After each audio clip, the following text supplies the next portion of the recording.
Welcome back to my channel. আশা করি তোমরা সবাই ভালো আছো, আমিও ভালো আছি। আর আমার আঙ্গুলের ব্যথাটা একটু কমে এসছে। ব্যথা মানে আগের দিন যে তোমাদেরকে শেয়ার করেছিলাম হাতটা কেটে গেছিলো আমার, তো সেটা কিছুটা মানে সেরে এসছে ওই ইউনিভার্সাল পাউডার দিয়ে, তারপর ব্যান্ডেজ ট্যান্ডেজ করে এতদিন রেখে কিছুটা সেরেছে আর কি। যদিও কালকে আবার সবজি কাটতে গিয়ে অনেকটাই রক্ত বেরিয়ে পড়েছিল, তো যাই হোক আস্তে আস্তে ঠিক হচ্ছে। আর এখন হচ্ছে সকালবেলা খাবো পরোটা আর সবজি। আর সৃষ্টি যেহেতু পরোটা সবজি খেতে পারে না, একটু ঝাল লাগে ওর, তাই সেই জন্য ওর জন্য আছে মিষ্টি, ও মিষ্টি দিয়ে খাবে। আর সৃজা গেছে স্কুলে, আর আমার হাজব্যান্ড অফিসে গেছে। আর এখন বসিয়েছি রান্না। তো আজকে রান্না করছি হচ্ছে ইলিশ মাছ, সর্ষে পোস্ত দিয়ে ইলিশ মাছ।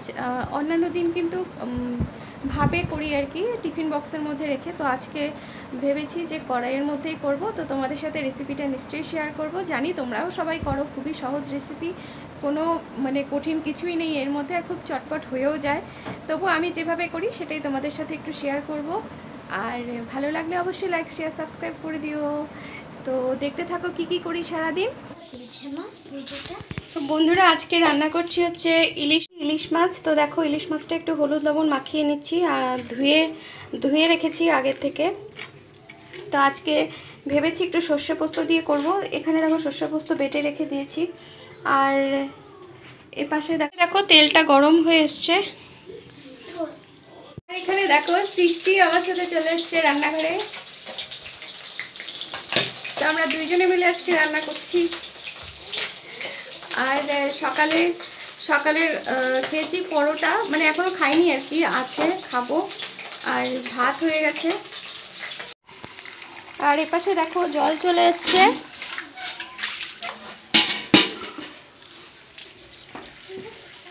তো এই কাপড়টা আমি এখানে বেঁধে রেখেছি, দেখো কত নোংরা হয়ে গেছে কাপড়টা। আসলে কি বলতো, কয়েকদিন ধরে বৃষ্টি হচ্ছিল যখন আর কি, সে সময় খুবই নোংরা জল আসছিল। তো সেজন্য এই কাপড়টা বেঁধে রাখাতে না নোংরাগুলো সব ওর মধ্যে জমা হচ্ছে, মানে ছাঁকনির কাজ করছে আর কি। আর এই দেখো সৃষ্টি আমার সাথে সাথে ঘুরে বেড়াচ্ছে।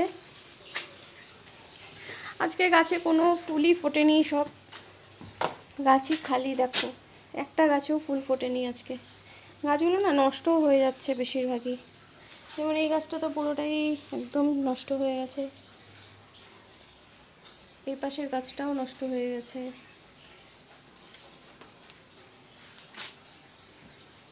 কয়েকটাতে একটু একটু কুড়ি আসছে, কুড়ি ছিল না, এই যে এটাতে না কুড়ি নেই, এগুলোতে যে পোকা খেয়ে শেষ করে। যে এই গাছে একটু কুড়ি আছে, বেশ 3-4টে কুড়ি আসছে। যদিও দেখো না পাতাগুলো একদম পোকা খেয়ে শেষ করে ফেলছে, খুবই খারাপ অবস্থা।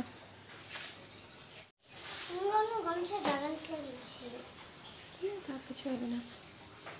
তো আমার আজকের কাজ মোটামুটি কমপ্লিট, মানে কাপড় চোপড় ধোয়া, ঘর ঝাড়া মোছা সবই হয়ে গেছে। এখন শুধু রান্নাটাই বাকি। তো এটা করে এখানে আছে হচ্ছে পুরি আর সবজি। এই সকালের খাবারটা আমার হাজবেন্ড কিনেই এনেছে। তো এই দেখো আমার আর সৃষ্টির জন্য আছে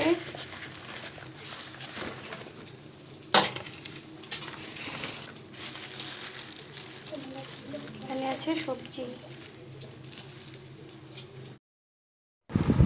তো এদিকে দেখো তেলটা একটু বেশি গরম করে ফেলেছি, পুরো কড়াইয়ে একদম কিছুটা হাওয়াতে উড়েও গেল, আর কিছুটা তেল দেখো কড়াইয়ে পোড়া পোড়া হয়ে গেছে। আসলে আমি গিয়েছিলাম জল ভরতে, তো ওই টাইমের মধ্যেই কড়াইয়ে তেল বেশি গরম করে ফেলেছি। তো যাই হোক, এবার দেখো কালো জিরে কাঁচা লঙ্কা ফোড়নে দিয়ে দিলাম। আর ইলিশ মাছে তো কালো জিরে কাঁচা লঙ্কা খুব কমন জিনিস, সবাই জানে, খুব ইজি রেসিপি। আর তার সাথে দিলাম হচ্ছে একটু হলুদের গুঁড়ো, সামান্য একটু লঙ্কার গুঁড়ো। আর এবার হচ্ছে একটু ভাজা ভাজা করে নেব। ও একটু লবণ দিয়ে দিলাম। লবণটা তো প্রথমে বেশি দিতে পারিনি, কারণ মাছের মধ্যে একটু লবণ দেওয়া আছে, মাছে হলুদ লবণ মেখেই রেখেছিলাম। তো সামান্য পরিমাণ লবণই দিয়েছি, পরে লবণটা বুঝে দিতে হবে আর কি। আর এবার হচ্ছে একটু জল দিয়ে দেব। তো জলটাও খুব বেশি পরিমাণ জল প্রথমে দেইনি, কারণ মাছটা একটু ডুবো ডুবো হলেই হয়ে যাবে। যেহেতু আমি সর্ষে বাটা দিয়ে করছি, তাই বেশি ঝোল হলে তো খেতে ভালো লাগবে না, তো সেজন্য বুঝেই জলটা দিয়েছি। তো জলটা একটু ফুটে তারপর মাছটা দিলে পরেই ভালো হতো। তো যেহেতু আমার খুব তাড়াহুড়ো মধ্যে রান্নাটা সারতে হচ্ছে আজকে, তো সেজন্য জলটা দিয়ে মাছটা আগে দিয়ে দিলাম, কারণ মাছ আর জল একসাথেই ফুটে উঠবে, তো তাতে মাছটাও সেদ্ধ হয়ে যাবে ভালো মতন। আর আগুনটা কিন্তু বেশ আঁচটা একটু বাড়িয়েই দিয়েছি। আর এবার হচ্ছে একটা ঢাকা দিয়ে দেব। তো মাছগুলো দেওয়ার পরে দেখছি যে ঝোলটা একটু কমই মনে হচ্ছে, মানে মাছগুলো ডুবছে না। তো এবার আর একটু জল দিয়ে দিলাম, দিয়ে একটা ঢাকা দিয়ে দিয়েছিলাম।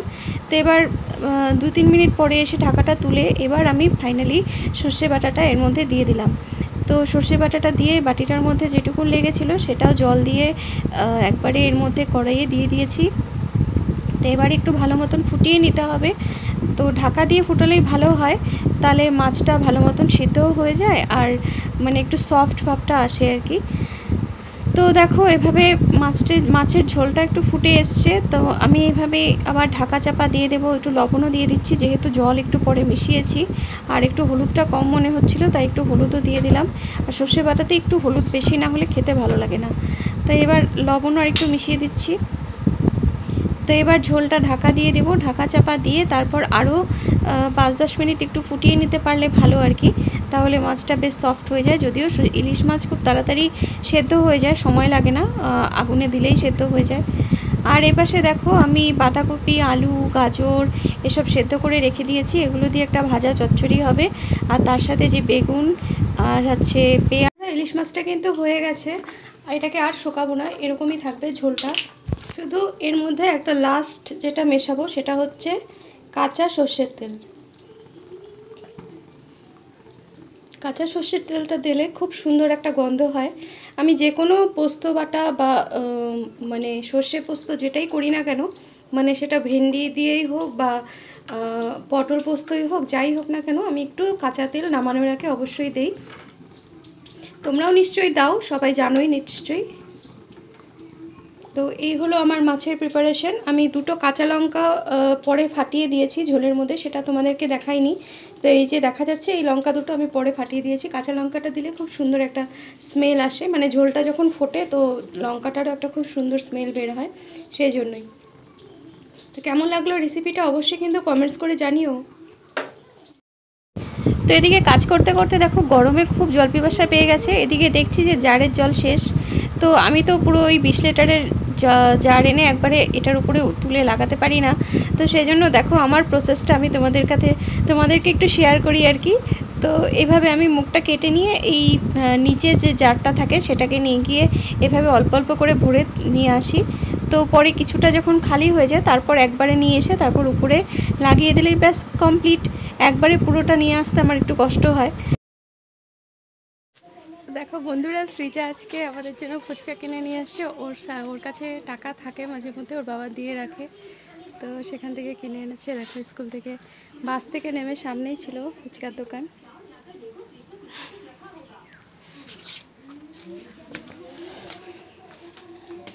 বন্ধুরা দেখো খাচ্ছি fuchka.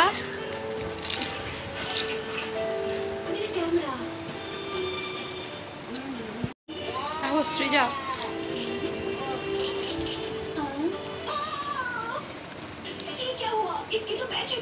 Hello friends, good evening. এখন সন্ধেবেলা, তো এখন সন্ধে দেওয়া হয়ে গেছে। আর সৃজার আজকে পড়া আছে, তো দেখো তোমাদের সাথে শেয়ার করি। ওরা সবাই ব্যাগপত্র ঘরে রেখে বাইরে সব ঘোরাঘুরি করছে।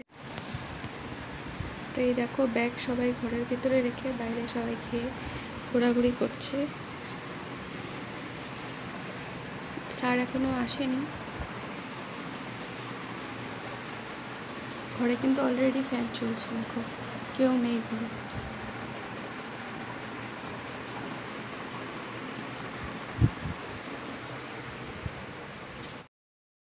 তো এবার শুরু হয়ে গেল সন্ধ্যের রুটিন। সন্ধেবেলা চলে এলাম আবার রান্নাঘরে, চা করতে হবে।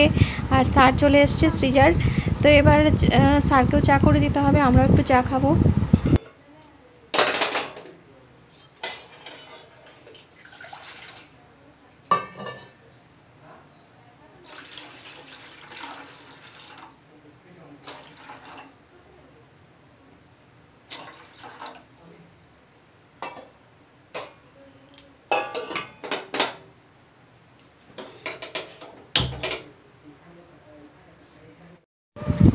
তো সন্ধেবেলা চা করতে এসে রান্নাঘরে পুরো ঘেমে আমি ঝোল হয়ে যাই।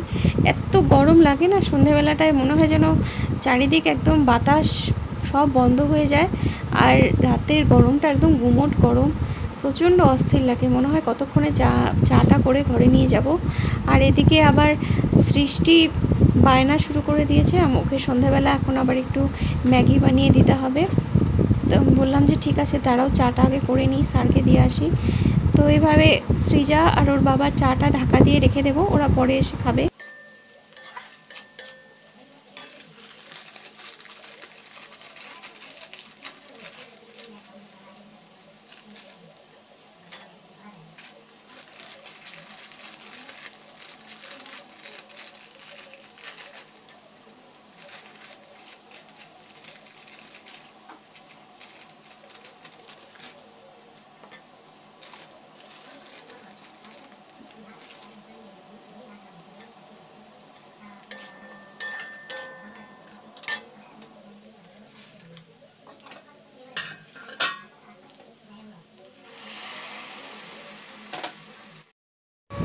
তো ম্যাগিতে বেশি সবজি দিলে সৃজা সৃষ্টি ওরা কেউই খুব একটা পছন্দ করে না খেতে।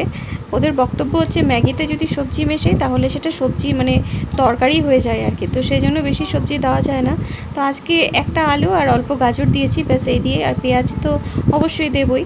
তো হয়ে গেল আমার ম্যাগি বানানো, আর অল্প মশলা মিক্স করে দিয়েছি এর মধ্যে। তো এই হলো আমার ম্যাগির রেসিপি। আর ও হ্যাঁ সরি, একটা ডিমও দিয়েছি কিন্তু এর সাথে। তো একটু সুপি ম্যাগি খেতেই ওরা পছন্দ করে, সেজন্য জলটাকে আমি খুব বেশি টানাইনি, একটু সুপি সুপি রেখে দিয়েছি।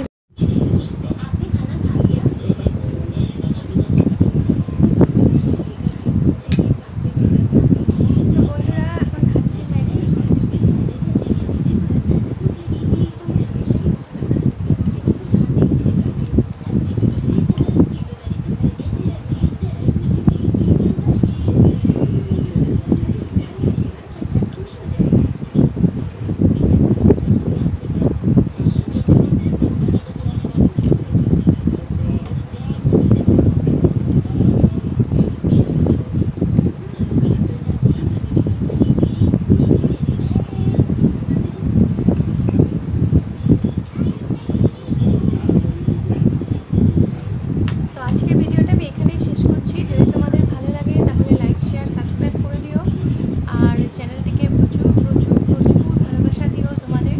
আর সবাই খুব ভালো থেকো, হাসি খুশি থেকো, আনন্দে থেকো, আর আমরা ম্যাগি খেতে থাকি।